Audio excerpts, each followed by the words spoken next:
Hi, welcome back to Nilly's Bonsai. Hope you're well. Today I'm going to do part 2 of the Juniper repot video. So something revolutionary I kind of probably want to show you today, and that's this substrate that I'm thinking about giving a go.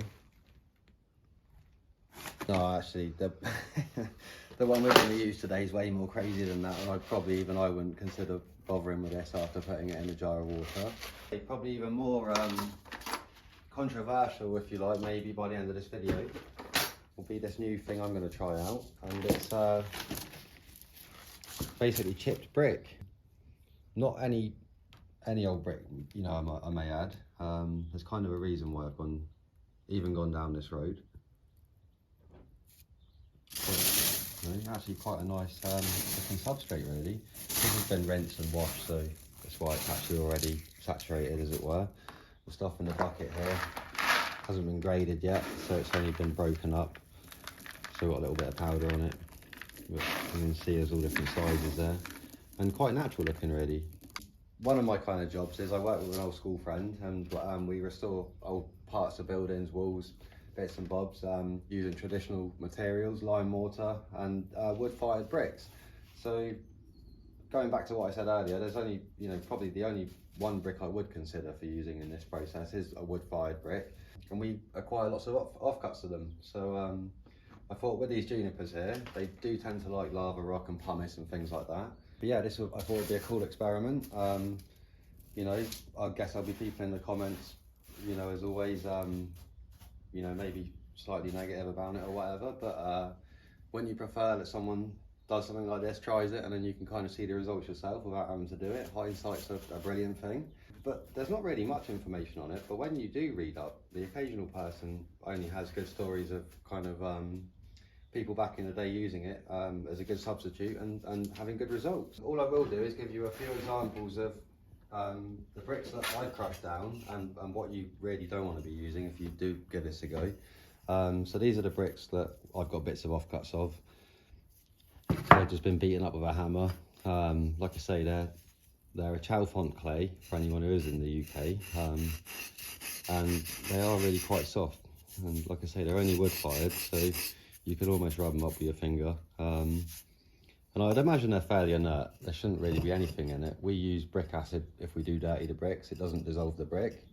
The lime itself is alkaline, so there's both ends of the scale, and neither of them just dissolve the brick. So I'd say they're fairly inert substance. And the two bricks I'd show you that if you do get this idea and you want to have a go, not to use are things like these engineering blocks, because they don't absorb any moisture, so it will just sit there and do nothing. And things like these flattens, which are quite common, which are like a granular crushed clay, granule clay crushed together. And I think, you know, there's a lot of other bricks you want to avoid, but these are two good examples I've got here. And a lot of other bricks, they also put a fuel in the clay and other, you know, additives. So like I say, with these old wood fire bricks for heritage buildings, there's nothing really added other than the natural clay that, you know, that they're made from. So I think we'll try this one, because I'm not expecting it to actually get much thicker. So we'll just improve the soil mix in it. It's in quite a heavy mix really, to be fair, considering it's just compost and sand and a little bit of gravel. Again, it's another one of those junipers. Those who watched the other video all the way through may have noticed me mention the difference between the first lot of air layers of these I'd done and the second and third. You know, I've mastered the fact you don't need to treat it like a kind of deciduous thing with loads of big you know, water losing leaves. You can leave a lot more of the foliage on, and the tree will pull through and then recover actually quicker, because you don't get the juvenile foliage. But that, you know, I'll go into that in the other video I did on junipers, so you can go back and see that if you haven't done, maybe. So yeah, we'll just get this one unpotted and see what we're dealing with in there, because these, like I said, they were air layers. They're in the wrong soil, I believe, really. Although the roots are pushing out new white shoots on there, so they're moving, which is good. We've had a really brutal winter in terms of wet and cold. I just want to see if we can remove a bit of this weight, because I can feel it wasn't really that secure in the pot. This top layer is not helping. Just find where the roots begin on this. It might be like the other one. might not be brilliant.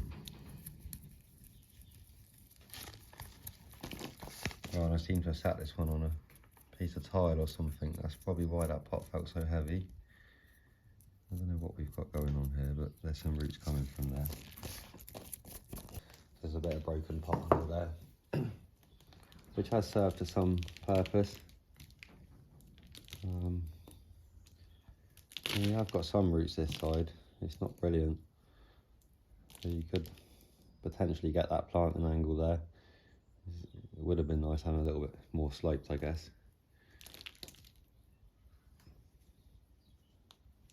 Yeah, we maybe do what we've done with the other one and just put a little cut here and a little cut there and put a bit of moss around it. So let's get rid of some more of this muck off here. Yeah, I think we can get some little bit of planting angle out of it.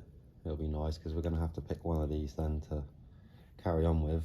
If a stronger bud came out of here, it'd be really nice. And we could do away with this and then do away with this up here as well. It's not brilliant, and it's quite a long, straight, boring piece that you won't do much with. They do tend to be fairly brittle, this variety anyway. I can't speak for all junipers, you know, I haven't got many, but I've got lots and lots of this unknown variety. Yeah, there really is some great new shoots on those roots there. Loads of little white bits, so the tree is actively growing, which is good. I'm just going to cover those over while you prep up the pot.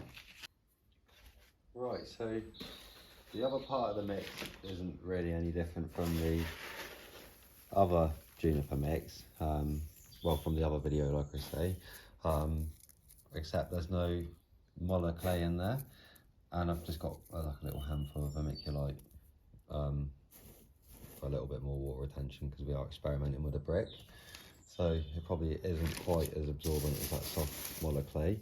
I'm probably just going to go half and half, to be fair, with this and see how it works out. So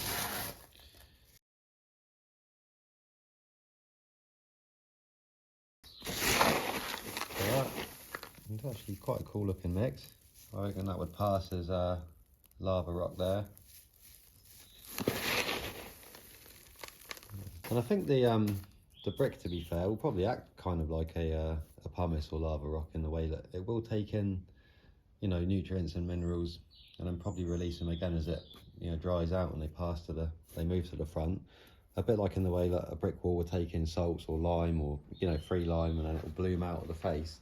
So again, that's maybe a good property in this brick, to be fair. I think, like I say, I believe it's probably got some mileage in it. So it's always nice to achieve, you know, getting there yourself sometimes. You know, it's not always about the money. Like making the little cement pots. Takes me half a day or a day to make a pot. You know, probably could have bought one easier, but yeah, just making the tree, even making the substrate. Yeah, it's kind of a rewarding thing if you can get all the elements together and it is a success. So as I say, before I get too carried away potting this up, I'm just going to do the same as I did in that previous Juniper repot video, and that's just to kind of score this area here, open it back up. I will do this cautiously. I think I'm happier just doing it freehand really up here. I just want to kind of open the wound, as it were, and see if I can encourage the plant to make us some new roots there, because I can get the cuts below the other roots. We can do this as a bit of a test to see if this works.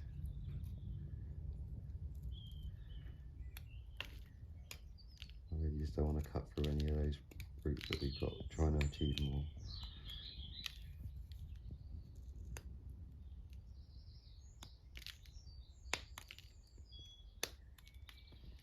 There we go, so we took a little window out of there, and that's in line with those just below that one. You know, that we can't do much about, although it looks like really actually a few of those surface roots there on that one, I think we can take them away. This opens the wound back up and might make the plant consider doing something about it. And I'm going to open this one up below them other ones.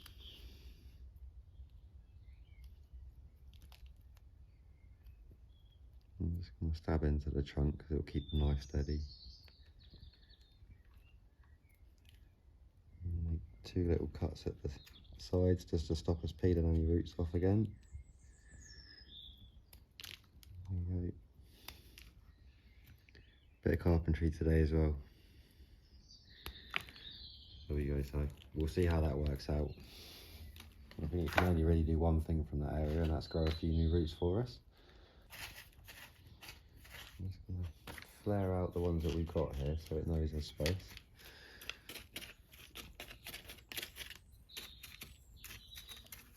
So the planting angle is pretty limited to make this root convincing at the front here. I think about there. If we get more below those cuts, then we might be alright for this.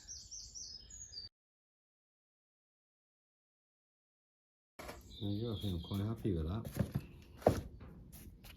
Like I say, it really would have been nice to tie it down properly, you know, and secure it in the pot, and then you kind of forget about it then that way, but I don't really feel there's any way of doing that without harming those little roots we've got in there.